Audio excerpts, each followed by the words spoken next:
오늘은 책 몸의 정령 헨리를 통해 헨리가 말해주는 에고에 대해 배워보도록 하겠습니다. 몸의 정령 헨리, 타니스 헨리엘지음, 정승의 옮김, 정신세계사 발행.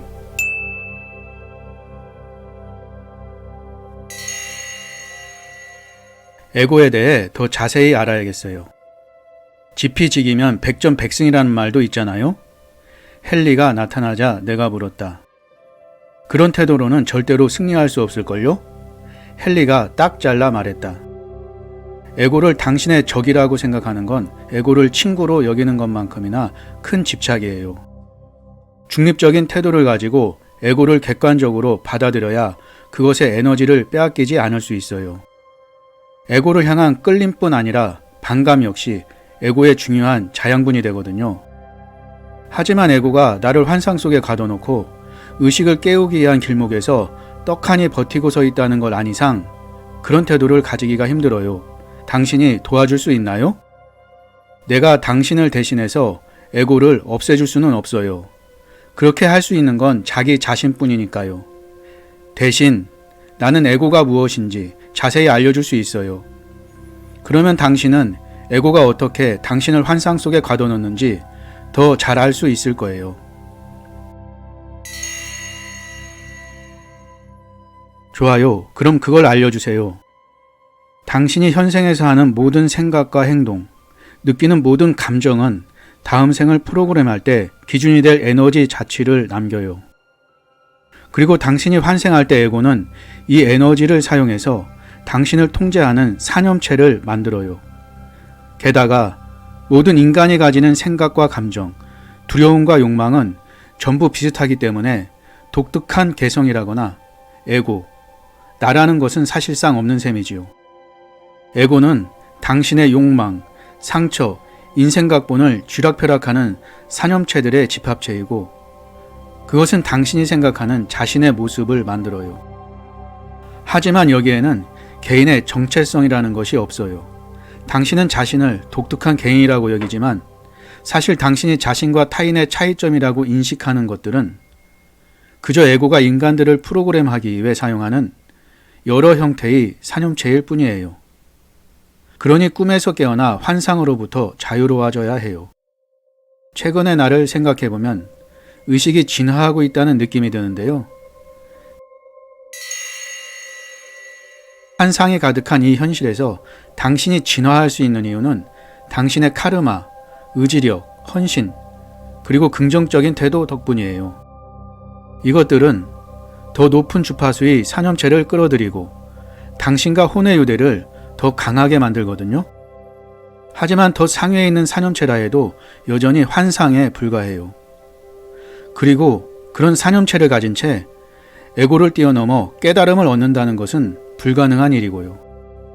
다시 말해 나라는 것은 동물적 본성에서 진화한 것이고 영원한 나나 참나가 아니에요. 에고는 두뇌를 통해 작동하기 때문에 그 자신의 인식 범위 안에서만 힘을 발휘해요. 에고는 당신이 생각하는 마음이나 정신체와 같을 수도 있지만 감정체나 육체에 스며들기도 해요. 이 세 가지 신체는 형상계에 갇혀 있는데 모든 형상이 환상이에요. 에고는 후각, 촉각, 시각, 청각, 미각으로 물리계를 인식해요. 이런 감각들을 느끼고 이에 대해 좋거나 싫다는 감정으로 반응하지요. 마음은 자신이 인식한 것을 에고를 통해 이해하고 종교와 가족과 환경에 의해 만들어진 과거의 경험에 기초해서 어떤 태도를 취해요. 인간 역시 동물이기 때문에 에고는 여러 상황이나 사람들을 위협적인 것 아니면 매혹적인 것으로 받아들여요.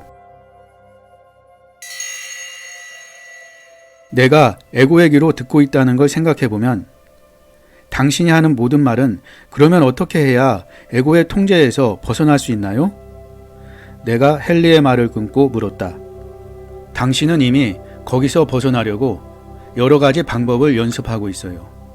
어떤 일이 일어났을 때 에고가 그 일을 해석하기 전까지는 시간이 잠시 정지된 것처럼 느껴지는 내면의 지점이 있어요. 긍정적 중립의 태도를 유지하며 집착을 전부 버린 채 에고의 게임을 목격하다 보면 혼의 목소리에 귀 기울일 수 있는 이 일시 정지된 상태를 더 길게 만들 수 있어요. 이뿐 아니라 긍정적 중립 상태에 있을 때 에고는 아무런 에너지도 받을 수 없어요. 에고의 힘을 약하게 만들 수 있는 거죠. 이걸 연습할수록 에고는 더 약해질 거고 당신은 보편의식과 더욱 조화롭게 공명할 거예요. 잊지 마세요. 에고는 계속 당신을 통제하려고 온갖 수단과 방법을 다 동원할 거예요. 에고의 모든 전략은 자신의 생존을 보장하기 위한 전략들이고요. 눈에 뻔히 보이는 수법이 사용되는 게임도 있고 자신도 모르게 미묘하게 이루어지는 게임도 있을 거예요. 의식적인 존재가 되어갈수록 당신은 눈에 뻔히 보이는 에고의 게임을 피하는 법을 배우게 될 거고 대부분의 주의를 무의식적인 패턴을 발견하는 쪽으로 쏟게 될 거예요. 그게 바로 내가 요즘 하고 있는 거예요. 하지만 고르디우스의 매듭 같아요. 엉킨 매듭을 풀었다는 생각이 들자마자 또 다른 매듭이 나타나거든요. 가장 최악인 건 언제 어떤 게 나타날지 도무지 알 수 없다는 거예요. 어떤 문제에 대해 진전을 좀 이루는가 싶으면 그 느린 진전마저 멈춰버리거나 아예 후퇴할 때도 있어요. 훌륭해요. 헨리가 감탄했다. 그게 바로 진전이에요. 무슨 일이 일어나고 있는 건지 머리로는 이해할 수 없다고 하더라도 이런 변화의 과정에 몸을 맡기는 것이 포인트예요. 이 흐름을 믿고 허용하면서 그 변화의 과정을 계속 따라가 보세요.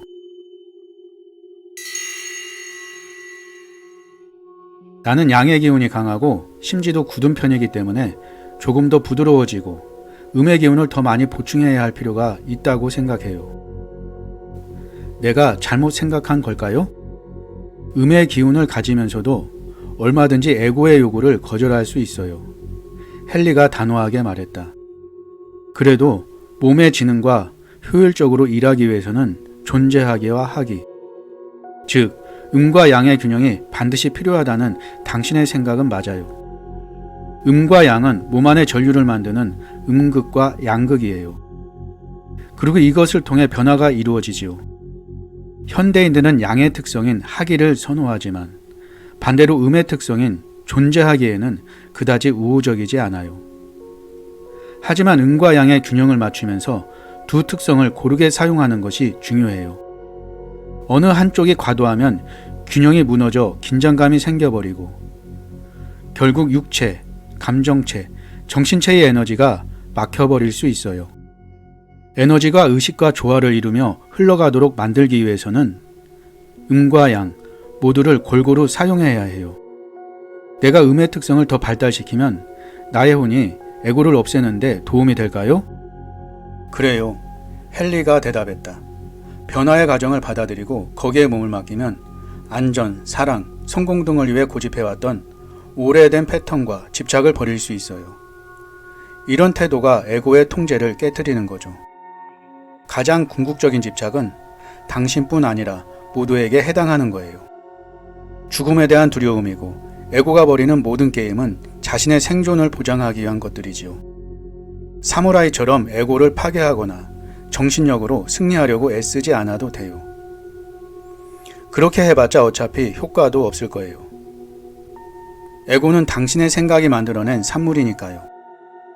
그저 당신의 정체성과 함께 에고를 놓아주면 돼요. 사랑을 하며 삶을 살아보세요. 자신과 타인에 대한 연민을 키우고 모든 생명의 영원한 원천에 몸을 맡기세요. 그렇게 하면 에고의 힘을 약하게 만들 수 있어요.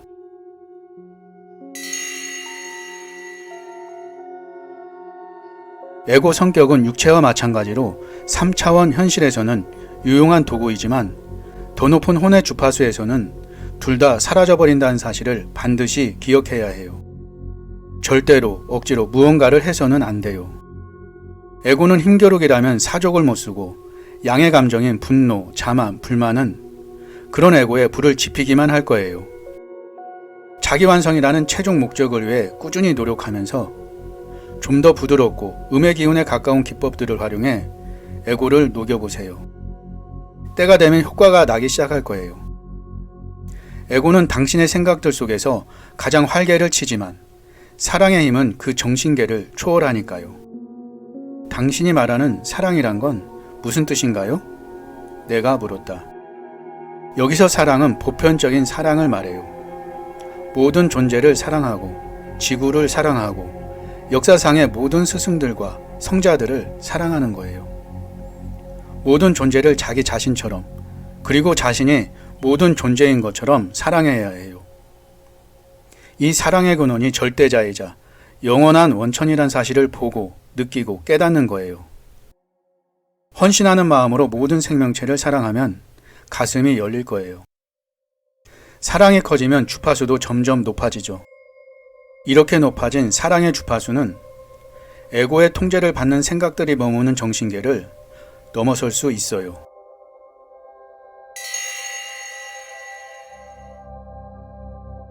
정신계에서 에고로 인해 만들어진 잘못된 생각에는 어떤 것이 있나요? 가장 대표적인 애가 바로 천국에 있다는 신념이에요. 내 질문이 끝나기 무섭게 헨리가 대답했다. 에고는 죽음을 두려워하기 때문에 죽음을 초월해 여러 모습이 천국에서 사는 것에 대한 집착을 만들어냈어요. 어떤 종교를 믿는지에 따라 천국은 미녀들이 춤을 추는 곳이 될 수도 있고 천사들이 머무는 곳, 최상의 행복이 있는 곳이 되기도 해요. 하지만 대부분은 아스트랄계의 특정 주파수 대역에 지나지 않아요. 아스트랄계는 다양한 모습이 천국과 지옥이 존재하는 곳이에요. 그건 역시 에고가 만들어낸 환상의 일부지요. 이 환상은 낮은 원인계의 정신계에서 시작돼요. 당신이 자신이 정신이라고 간주하는 그곳에서요. 하지만 전에도 말했던 것처럼 당신의 정신은 사실 에고예요. 하지만 원인계는 혼이 머무르는 곳이라고 생각했는데요. 어떻게 에고와 혼이 같은 영역에 존재할 수 있는 거죠? 혼란스러워진 내가 물었다. 혼은 원인계의 높은 주파수 영역대에 있고 에고는 원인계의 낮은 주파수 영역대에 있어요. 원인계는 형상계의 일부이기 때문에 둘 다 더 높은 영계에서는 사라진다는 사실을 잊지 마세요. 자유는 개인적인 자아를 넘어서는 일이에요. 자신만의 개인적이고 영원한 혼을 가지겠다는 생각을 포기하는 것은 영적 구도자들이 가장 받아들이기 어려워하는 것이기도 해요.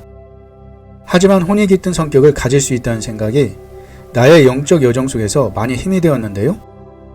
나는 내 생각을 버리기 싫어서 불쑥 헨리의 말에 끼어들었다. 여기에서 포인트는 성격이라는 단어예요. 이건 에고의 다른 말이기도 해요. 어떤 단계에서는 혼이 깃든 성격을 가지는 게 도움이 될 수 있어요. 하지만 당신은 이제 그런 단계를 넘어섰어요. 그 단계에 머무르고 싶다는 생각을 버려야 해요.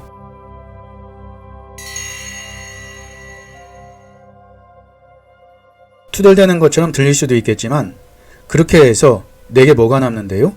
내가 물었다. 잠들어 있는 상태에서는 깨어난다는 것이 어떤 것인지 이해하기 어려울 거예요. 그건 육체적, 감정적, 정신적인 것을 넘어서는 상태니까요. 물론 동시에 이 모든 상태를 포함하고 있기도 하고요. 모호해요. 설명이 너무 모호해요. 나는 놀랍지도 않다는 듯이 말했다. 알겠어요. 다시 설명해 볼게요. 나비는 애벌레와 완전히 다르지만 애벌레였던 시절이 없었다면 나비도 존재할 수 없어요. 애벌레에서 나비가 되기 위해 번데기 속에 자신을 흡수해야만 했다는 사실을 기억하는 것은 나비에게 반드시 필요한 일이죠. 에고가 발달한 인간은 진화 과정 속에서 애벌레의 단계에 있는 거나 다름없어요. 깨어난 인간이 되기 위해서는 과거의 집착과 사념체를 없애야 해요.